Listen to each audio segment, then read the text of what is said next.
Yo, what's up mga kadwit? Ayan, good morning sa inyong lahat. Happy Sunday everyone. At ipiplex ko lang itong ating kakatapos lang na dalawang unit na kalan natin. Ayan, sa lahat ng mga naghahanap ng kalan dyan, gustong makatipid, yung mga hindi maselan, dahil dito medyo maulingan din ang kamay nyo. Bawal to sa mga sosyal. Doon lang sa mga hindi maselan at gustong makatipid. Ayan. So available na yung dalawang unit natin. Set na po yan, gagamitin nyo na lang once na binili nyo. Ayan, hindi po ito 3-in-1, wala na tayong available na control module ng 3-in-1 eh. Kaya ito sa kuryente lang talaga. Ayan. So available na po ito. Pwede nyo po akong i-message dito sa ating Facebook account para ma-avail tong unit na to.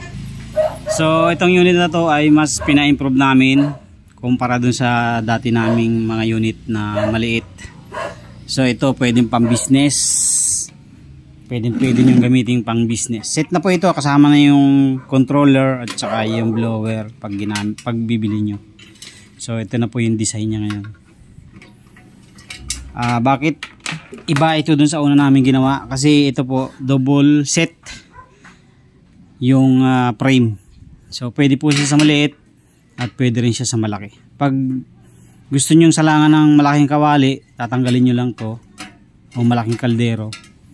Ayan, yan na po yung magiging itsura nya.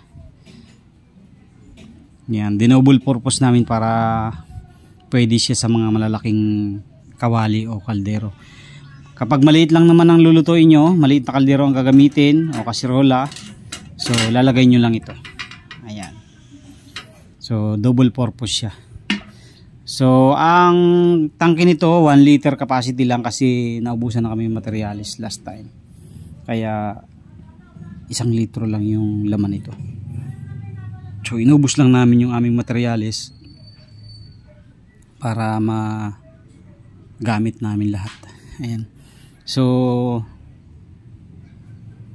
next week siguro pagka nakabenta ulit tayo ay bibili tayo ng materialis, magpo-produce ulit tayo kahit mga 10 piraso ulit.